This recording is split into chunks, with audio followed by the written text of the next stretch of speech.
Welcome to Walking the Virtual Dog. I'm Rick Grant, and this is the show where we take an in-depth look at the IT industry through the eyes of the industry's analysts.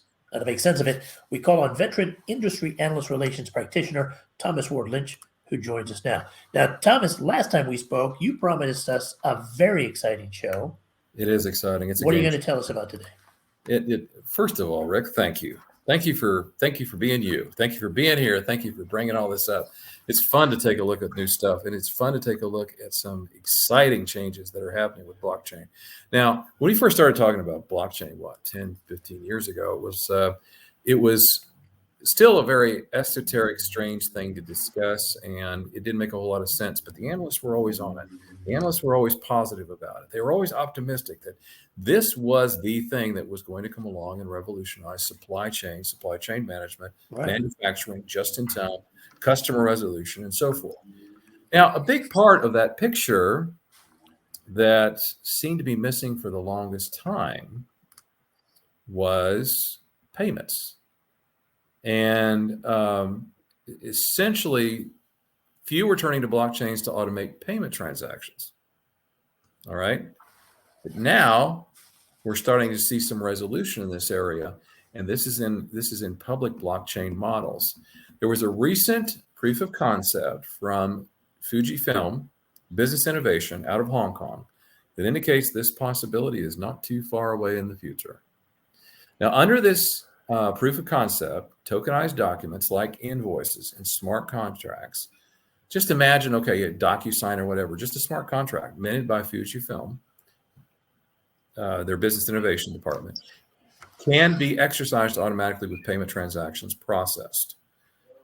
These documents are tokenized as semi-fungible tokens, so SFTs, not NFTs, but SFTs, through public blockchain technologies supported by blockchain-based service networks partner, okay, and integrated into the HSBC DLT settlement utility. So that stands for distributed ledger. So fantastic. This is really cool. As the senior director of Fujifilm had to say, and this is Alan Chan, we're the first batch of IT companies to tap into such deployment and its commercialized applications. Now, we turn and we weigh in with blockchain expert on the analyst community, which is the Gartner side, which is Gartner's vice president. And analyst Christophe Rizou noted that the proof of concept is a niche application of blockchain chain technology. It's a niche application. I don't think there are similar types of services available in the market. So once or most DLT-based payment networks focus on bank settlements instead of commercial transactions. Now, DLT, again, stands for Distributed Ledger Technology. We're automating the processes of payment here, okay? This is an amazing difference, an amazing change. If you look at the current prominent ones, which are Ripple's XRP and IBM's WorldWire, they both facilitate cross-border payments with private or permissioned blockchain technologies. These are more open and public blockchain transactions, okay? So for distributed ledger technology-based commercial transactions, Rizou said that most of them are within the supply chain space, facilitating the certification of documents and assets, as well as their traceability and making trade financing more efficient.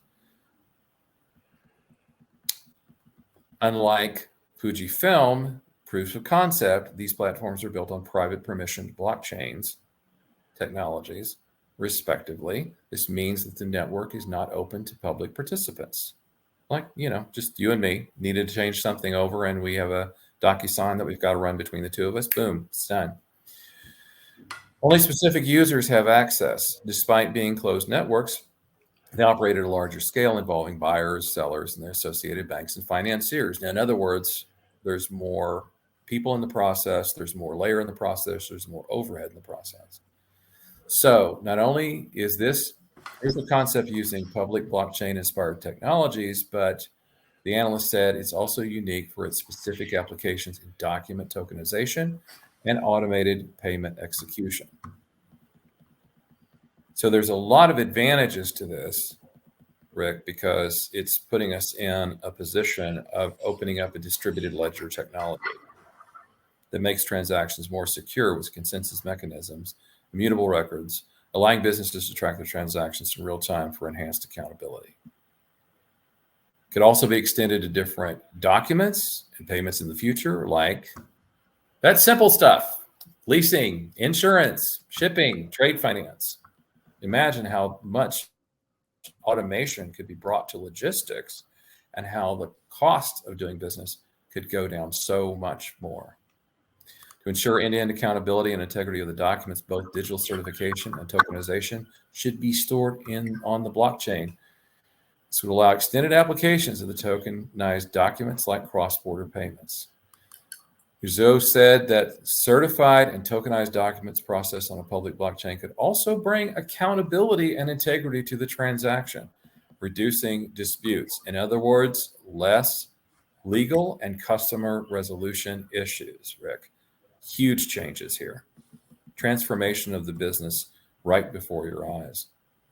The more enterprise participants in the proof of concept can better demonstrate its potential, but with more participants, the platform could potentially support more complex and dynamic transactions like multi-geographies, currencies, regulations, and changing requirements. So in other words, if you go from one country to the next, there's an automated process as part of the payment process.